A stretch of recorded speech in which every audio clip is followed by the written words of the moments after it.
Road trip, Vegas, baby.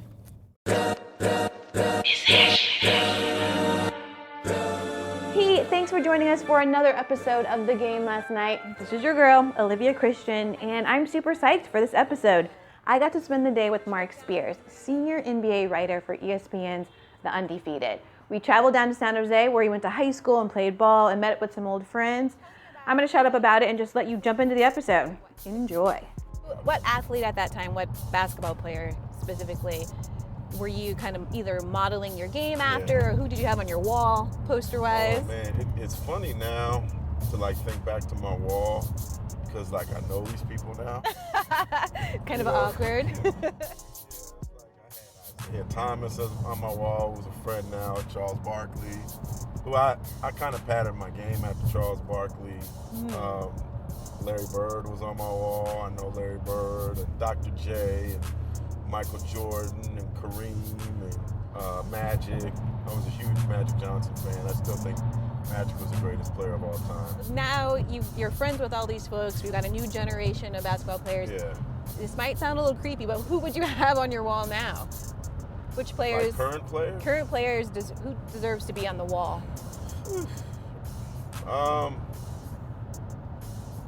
I could probably put 4 Warriors. That's easy. Steph, Clay, Draymond, and obviously Kevin Durant, James Harden, Russell Westbrook, obviously LeBron James, Anthony Davis. I'd put Carmelo Anthony just because I've known him for a long time. I've known him from the beginning, and kind of proud of how he's grown as a man after seeing how tough it was for him in the beginning. As far as a young player, somebody that intrigues me, I'd probably put Karl Anthony Towns up there as well too. I think he's going to be the next big superstar in the league. What about his game makes you think that? There's nothing he can't do. I put DeMarcus Cousins up there as well because I love DeMarcus. He's funny. You got a lot of walls, so you got some space. My bedroom's a little bigger now. It's pretty amazing to see a guy that big be so skilled. Cuz can shoot inside, shoot outside, score inside, shoot outside, dribble the ball. He's very agile, almost like ballet-like for somebody with a dinosaur's body. He's just tinkle toes, Fred Flintstone when he used to bowl. That's a great visual. You went from Yahoo Sports to The Undefeated. What's that transition been like in terms of what you're covering and how you feel connected to the content? I think the thing that's cool with Undefeated is just more about life, more storytelling. I really enjoy being able to write stories about somebody on the inside, or something, a story that happened in their life that could potentially change other lives. A story that somebody might read 5 years from now, and it could motivate them, in life to do something differently or to survive. How have the athletes responded to the content? So I think when the players see it, I think they feel like, okay, I could let my hair down with Undefeated. I could tell my story, and it's going to be told in a sensitive manner and in the right way. Yeah. See, this reminds me of home right here. So this is my old high school right here. This is Andrew Hill over here. I guess we're going to stop by here. Marc and I took a brief walk through the campus of Andrew Hill, home of the Falcons, and then headed over to the gym where we met up with his former coach, Dennis Fernandez. Great, Marc. You? Good. How you doing? This is my other dad right here. Nice, yeah. What's up, man? Come on. I can't even tell you.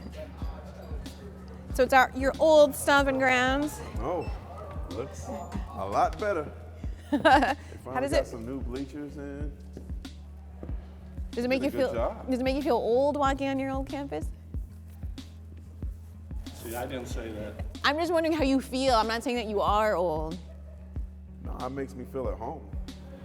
And every good coach knows, your coaching is teaching.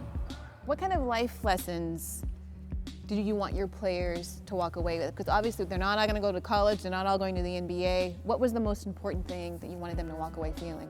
And part of it is the discipline, because if they could have self-discipline, they're going to be successful, because they're going to make themselves do things that maybe they don't like to do.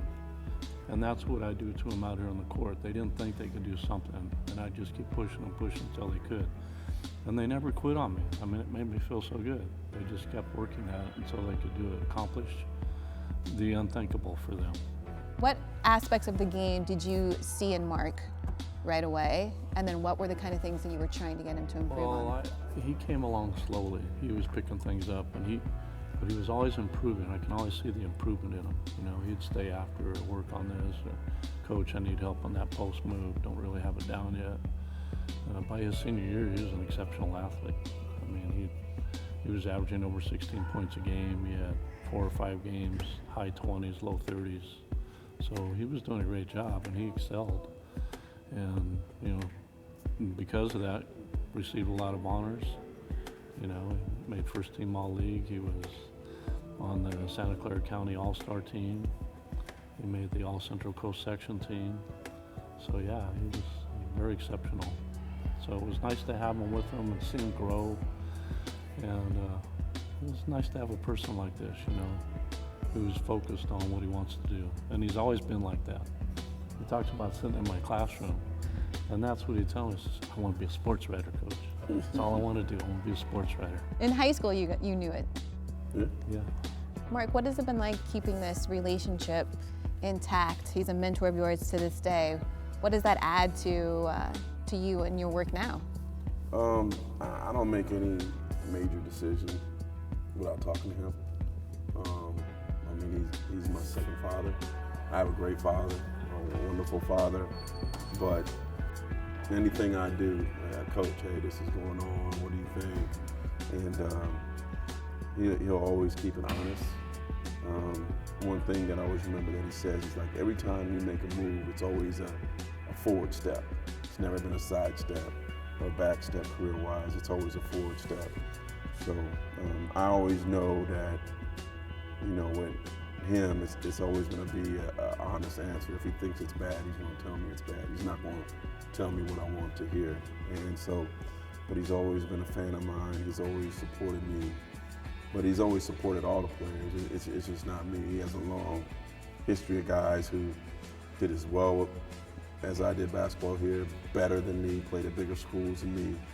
And a lot of the guys still call back, hey coach, hey coach, hey coach. And so, no, I mean, if you ask my mom and dad about him, he's a family member. He's not just a coach, he's a family member. And, you know, if he needed anything, I'd be right there for him. That warms my heart. You've had some kids. We were talking about this neighborhood, this community being super diverse. Economically, it's middle class, and sometimes it's challenged for some families. What has been your experience with Marc being able to come back and reach back to the student athletes that were on your team? I called him 2 years ago. He wanted to donate some money to the program. I said, that's great. We can use those to buy some team shoes. He goes, oh, you need team shoes? He says, yeah. He says, okay, well, let me get back to you. He gets on the phone, speed dial to Kobe. Hey, Kobe, my coach needs some tennis shoes. Kobe Bryant? Yeah. Did you call Kobe for some shoes? Oh, Kobe's guy. Well, Kobe know about it. So it was really nice. The kids came in. It was during Christmas. Our locker room's right here. I put all their shoes in their lockers. Oh, wow. And I was out here sweeping the floor. And I can hear them yelling in there. It was just the greatest thing. I call Marc, they go, kids are going crazy, man. They come out here sliding. It was really nice. I mean, they weren't cheap shoes. They're like $245 each. Hey, they were the real Kobe's. So it was nice. I mean, this is the things he does. Oh. Dimples. Marc and I jumped back into the car to go meet up with another influential person from his San Jose days. But on the way, we talked more about his job at ESPN's The Undefeated. I definitely pride myself in having a reputation for being fair. And one time, Gregg Popovich, great Spurs coach, told me, he said, one thing I like about you is you're fair. No better compliment for a journalist than that. It's funny that you mentioned Gregg Popovich because That coach, Steve Kerr, there have been a number of coaches that have surprised me in their reaction to what's They're woke. They're woke base. I couldn't believe it. And they're so eloquent in their wokeness. You know, it wasn't just like, well. More woke than some black men. But when Popovich came out and he was like, and Steve Kerr he's just putting it out there, and you gotta love a white woke man. Yeah, well, the one thing that, that's real. The one thing, though, that I've realized, or I believe, is sometimes if you hear from Popovich or Kerr, it might have more weight than hearing from Curry or LeBron, because it's one thing for a black man to say, hey, I'm getting treated terribly, and it's the injustice here, you know, but to hear somebody white say, look, black people are being treated poorly, so a white person of prominence, to say that, to me, that carries a lot of weight. And for Kerr and Popovich as examples of white guys in it with these majority black teams, they can't ignore the kind of conversations they hear in the locker room. No doubt. Well, I mean, Popovich had said that one of his assistant coaches who was talking about how I got to talk to my kids about being around the cops. I mean, it's inevitable that if you're an employee in the NBA that you're probably going to be around majority of black people. Learn about our lives, learn about our culture. I thought the whole national anthem thing was going to be a longer story in the season than it was. It seemed pretty short. Well, I blame the NBA for that. Because they didn't carry the torch. You know, I think Kaepernick, and I actually got a chance to interview Cap. He's the one that, you know, lit the fire with that. And I really thought that the NBA players would really jump on that bandwagon. I really thought so too. Going too. And you know, we were gearing up like when preseason started to see some of that. I was in Vancouver for the first Warriors preseason game, and the Toronto Raptors, I think they linked arms or something. Yeah. Warriors didn't do anything. The Warriors were very outspoken about it, but they didn't do anything about it. So I was a little surprised.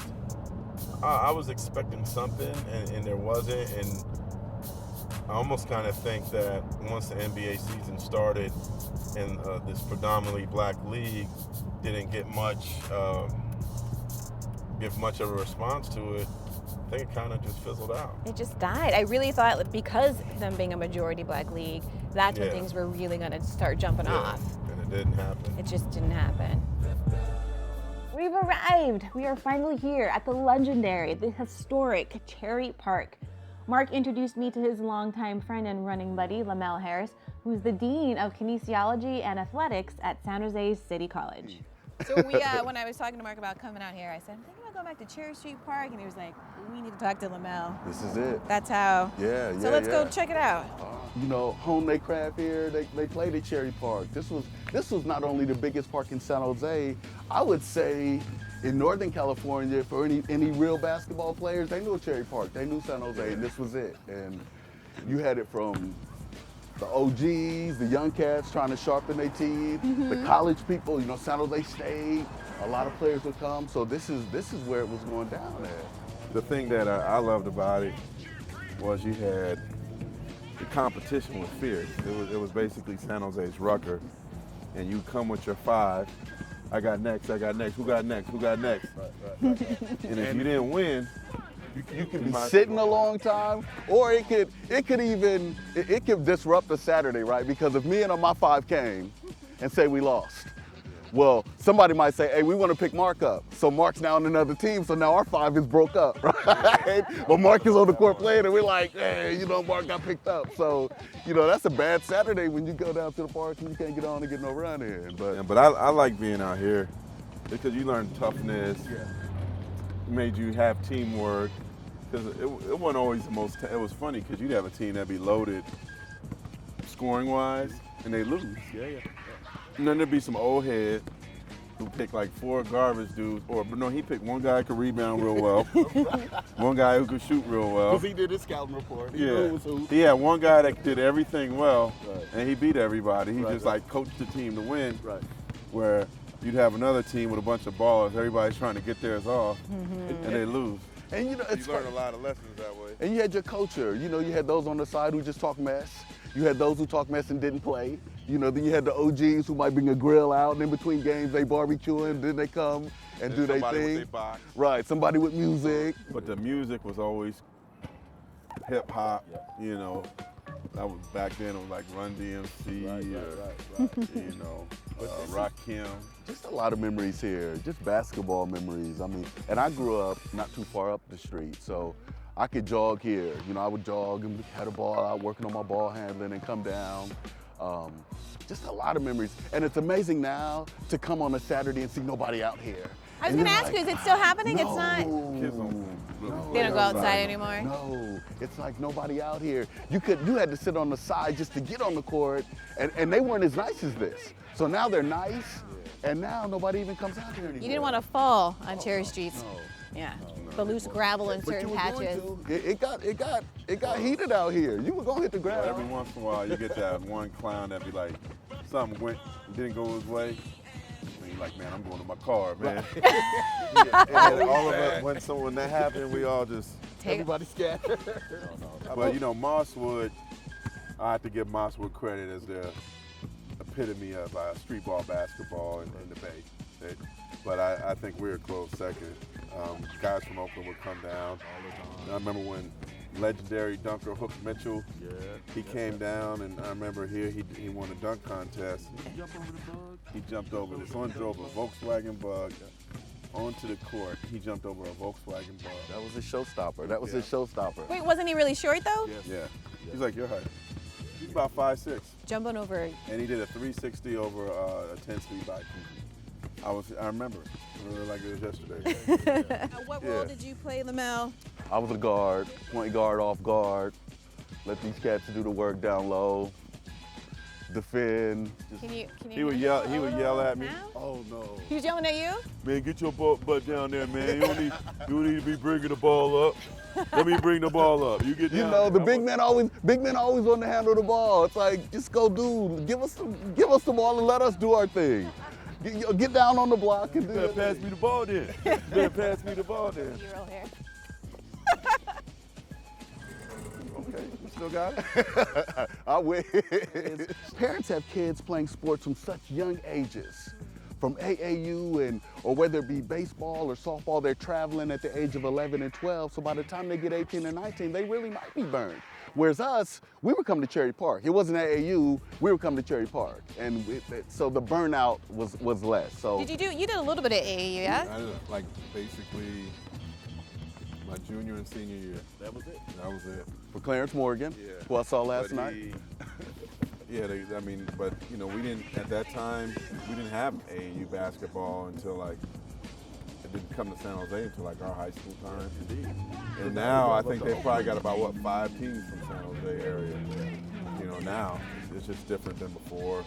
Do you think it's taking away from like valuable lessons and things kids could be getting playing for their, because a lot of kids aren't playing for their high school teams because they're playing with these AAU teams. Are they missing out on stuff? I don't think you'll remember an AAU basketball game as much as you will a high school rivalry game. Like, they're games that I still talk to the people, guys from Yerba Buena, about how they hit a half-court shot at the buzzer to beat us. And that game happened in 1989, and we still talk about it, and they still razz me about it.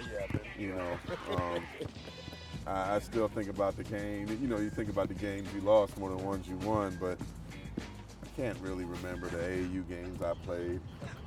Well, thanks, Lamel. Thanks for chatting. Thanks so much. Meet me and Marc down here, All getting right, a better wait. idea. Let's see you take a shot. I can't jump because these. No, take a shot. Hey! Just a run, right? Oh my God! Last stop on our tour is a visit to Avery Lounge, located in downtown San Jose, and owned and operated by another longtime friend and former opponent on the court, Marcus Adams, also known as DJ Nappy, and his wife. What's up, bro? What's up, brother? How you doing? Man, I want to hug you and kiss you, but I heard you're not feeling too well, man. We can do this. We can do that. DJ, famous DJ Marcus Nappy. How you doing? Nice to meet you. Nice to meet you. Also a restaurateur. Yes, I'm seeing all this. Me and Yes. this lady. Avery Lounge. Mark and I got down on some yummy eats and drinks from the restaurant downstairs and wrapped the day talking about movies. I love it up here. It's beautiful. The Avery. And my boy hooked it up. All right, so we heard recently, or not that recently, they're reshooting Space Jam. Space Jam 2. Yeah. Why? Why are we doing that? I thought one was fine. It's a classic. It has Jordan in it. I let it be. Well, I want to have a recasting of He Got Game. Let's do that version. I do think that would be great to perhaps see Ray Allen now he has free time, come back and have a son who's going to be a college prospect. You want Ray to be Denzel? Basically, and then have his son? yeah. What about like a current Which player is- that could play Jesus Shuttersworth? You mean a remake? Yeah, let's do a remake. Who could be Jesus Shuttersworth? Trying to think of like the act. Like Ray had that kind of innocent young. Carl Anthony Towns. Oh yeah, that's a You good know, one. he still looks pretty young. He does. Can he act though? Yeah, he actually could. I You think he so? could pull it off. Yeah, he actually has been doing a lot of media stuff since he was a little kid. Oh yeah. See, there's an old interview of him interviewing Kevin Durant. He was like a Nets kid reporter. That's and cute. he had asked Kevin a question. So it's kind of cool. But I do think it would be cool to see a future movie with Ray Allen coming back and maybe Denzel coming back as the grandfather. And there's that young kid, because today, with today's AAU, like the kids now are so coddled, so revered, so like told that they're number one when they're in 7th grade. Yeah. Like it'd be interesting to see maybe a new version, like with dealing with today's media, today's hype. Social everybody media, like how you're. yeah. Yeah. And being a father from the hood with a black kid that's not from the hood. Yeah. I think there'd be a lot of cool social dynamics in a movie like that. Word, San Jose. Word. Thank you. You buying? Check, please. This direction. I think you can tell from this episode that I almost talked Mark to death. You can see it on his face. He's like, shut up already. So I'm gonna shut it down. Thank you for joining us for another episode of The Game Last Night. Please, if you haven't done so already, subscribe to this channel and follow us on social media, Twitter, Instagram, and Facebook. Thanks again, and stay woke, and stay tuned for the next episode. In between my legs. Oh!